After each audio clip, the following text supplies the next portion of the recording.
నమస్తే అండి. మత్తయి సువార్త 5వ అధ్యాయము 8వ వచనము.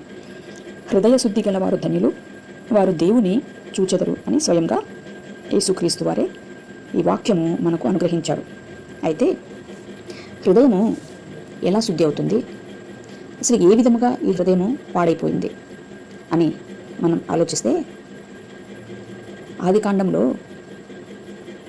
హవ్వ సర్పము యొక్క మాటను వినడం వలన ఆ సర్పము చెవుల ద్వారా హవ్వ శరీరంలోనికి ప్రవేశించి హృదయము మలినమైపోయింది.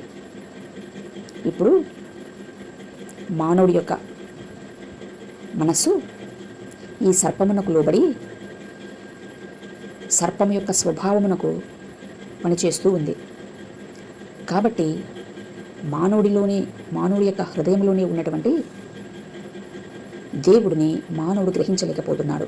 కనుక మొదటగా ఈ యొక్క మానవుడి యొక్క హృదయము శుద్ధి గావించబడాలి. అంటే సర్పము, పాపపు నియమము కలిగినటువంటి ఈ సర్పము బయటికి వెళ్ళిపోవాల్సి ఉంటుంది.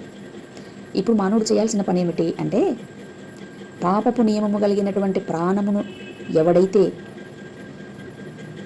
మృత్యువు యొక్క చెరలో ఉంచి మృత్యువును జయించి మృతులలో నుంచి మహిమకు పునరుద్ధానమైనాడో, అట్టివాడి గురించినటువంటి మాటను విశ్వాసముతో శ్రవణము చేయడం వలన ఆ యొక్క వాక్యము హెబ్రీలు 4:12 చెప్పినట్లుగా, దేవుని యొక్క వాక్యము సజీవమై బలము గలదై రెండంచులు గల ఎటువంటి ఖడ్గము కంటెను వాడిగా ఉండి ప్రాణాత్మలను కీళ్లను మూలుగులను విభజించునంత మట్టుకు దూరుచు హృదయం యొక్క తలంపులను ఆలోచనలను శోధించుచున్నది.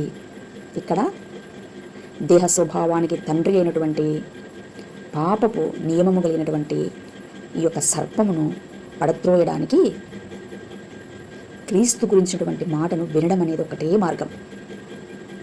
ఇప్పుడు క్రీస్తు యొక్క మాట చెవులగుండా హృదయంలోకి వెళ్ళినప్పుడు అంతరంగంలో ఉన్నటువంటి ప్రభువు మేలుకోవడం జరుగుతుంది. అప్పుడు రోమీలకు రాసినటువంటి పత్రిక 2వ అధ్యాయము 16వ వచనంలో చెప్పినట్లుగా, దేవుడు నా సువార్త ప్రకారం యేసుక్రీస్తు ద్వారా మనుషుల రహస్యములను విమర్శించు దినమందు ఈలాగు జరుగును అని ఉంటుంది. అప్పుడే ఆయన యొక్క మరణము యొక్క సాదృశ్యము యందు ఆయనతో ఐక్యం గలవారమై, ఆయన యొక్క పునరుద్ధానం యొక్క సాదృశ్యమందు ఆయనతో ఐక్యం గలవారమై తిరిగి జన్మించగలము. అనగా మన ప్రాచీన స్వభావము, పాపపు నియమము కలిగినటువంటి ప్రాచీన స్వభావము ఆయనతో కూడా సిలువ వేయబడను. ఇది మనకు క్రీస్తు ప్రత్యక్షత ద్వారా ఎరుకవుతుంది. ఈ విధంగా క్రీస్తు మనకు ప్రత్యక్షమవుతాడు. క్రీస్తే అదృశ్య దేవుని స్వరూపి అయి ఉన్నాడు. కనుక క్రీస్తును చూసిన వారు మనోనేత్రాలతో, క్రీస్తును కన్నవారు తండ్రిని కన్నట్టే అని అర్థం. ఒకసారి ఈ నా మాటలను నిదానముగా పరిశీలించాలని మనవి. Thank you. నమస్తే.